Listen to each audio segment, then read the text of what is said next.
For more than 20 years, two of the world's biggest economies, Japan and South Korea, have been locked in a massive industrial war, a war to decide who gets to build the world's ships. But here's the thing, this wasn't a war fought on the high seas, it was a battle fought in the courtrooms of the World Trade Organization. Yeah, you heard that right. The battlefields weren't oceans, they were hearing rooms in Geneva. And the weapons? Thousands and thousands of dense legal arguments. And believe me, this rivalry goes way deeper than just a simple business dispute. So you have to ask, right? Why on earth would you spend decades, and who knows how many millions of dollars, fighting over who builds ships? Well, because this was never really just about ships. It was a proxy battle over two completely different ideas about how to run an economy. To really get what this fight is all about, we've got to peel back the layers and look at the clashing economic philosophies right at the heart of it all. Okay, so here's the core of the conflict, broken down. On one side, you've got Japan. They were championing a market-oriented system, rules-based trade, a level playing field for everybody. But on the other side, you have South Korea, who had basically perfected a state-directed model. They picked national champions and pushed them to meet big strategic goals. The WTO just happened to be the arena where these two models were destined to collide. Now, for decades, Japan was the undisputed king of shipbuilding. They were making half the world's ships. But then, in the 70s, South Korea launched this incredibly aggressive, state-led push into the industry. And by the year 2000, the unthinkable actually happened. The challenger officially overtook the master. And that set the stage for the legal war that was about to unfold. So how in the world did Korea pull this off? Well, to understand their meteoric rise, you first have to understand the unique economic engine that was powering the whole thing, the chaebol. You've definitely heard of these guys, even if you don't know the term. Think Hyundai, Samsung, LG. A chaebol is a massive family-controlled industrial group. The Korean government basically forged these powerful alliances with them, offering up all sorts of special favors and, most importantly, capital, in exchange for them going out and achieving the nation's strategic goals. So how did the government keep these corporate giants in line? Well, here's the masterstroke. They nationalized all the major banks and then made it illegal for the chaebol to own their own banks. What did that do? It made these huge companies permanently dependent on the state for cash. A very, very powerful lever to make sure everyone stayed focused on the national strategy. The government's main tool for all of this was the Korea Development Bank, the KDB. This wasn't a normal bank, it was a state policy bank. Its job was to channel cheap, state-sponsored loans to industries they wanted to grow, like shipbuilding. Now, this fueled incredible growth for sure, but it also created this massive, too-big-to-fail problem. And it's the reason for the very bailouts that Japan would later take to the WTO. And if you're looking for one company that embodies this entire conflict, you don't have to look any further than Daewoo Shipbuilding or DSME. Its story really became ground zero for the whole dispute. DSME's history is just this wild cycle of crisis and state-led rescue.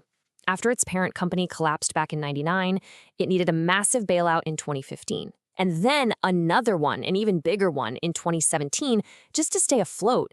And you can bet Japan was watching and documenting every single step. Just to give you a sense of how bad things were, get a load of this number. Right before that 2017 rescue, DSME's debt-to-equity ratio was over 2,700%. It's just an absolutely unsustainable figure. So, from South Korea's perspective, stepping in wasn't a choice. It was the only way to prevent a totally catastrophic collapse. And the price tag for these rescues? Enormous. The 2015 bailout alone was worth about $3.7 billion. So you can see why Japan looked at this and said, hold on, this isn't a rescue, this is a massive, illegal subsidy that lets a failing company unfairly underbid the rest of us on the global market. So after years of talks that went nowhere, Japan basically said, all right, enough is enough. In 2018, they decided to take the fight to the courtroom.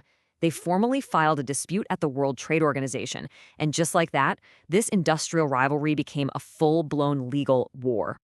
Japan's case wasn't just about one thing. They came with a whole laundry list of accusations.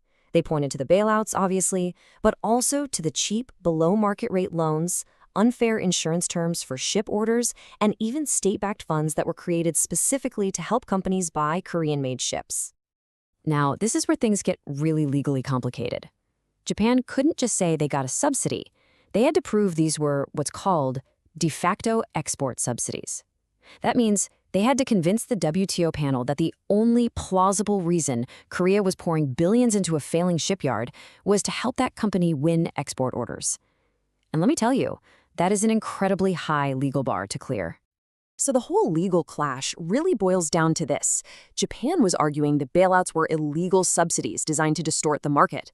South Korea fired back saying, no, this wasn't a subsidy at all. It was just a rational commercial decision made by a creditor, in this case the state banks, who were just trying to save their investment from going under.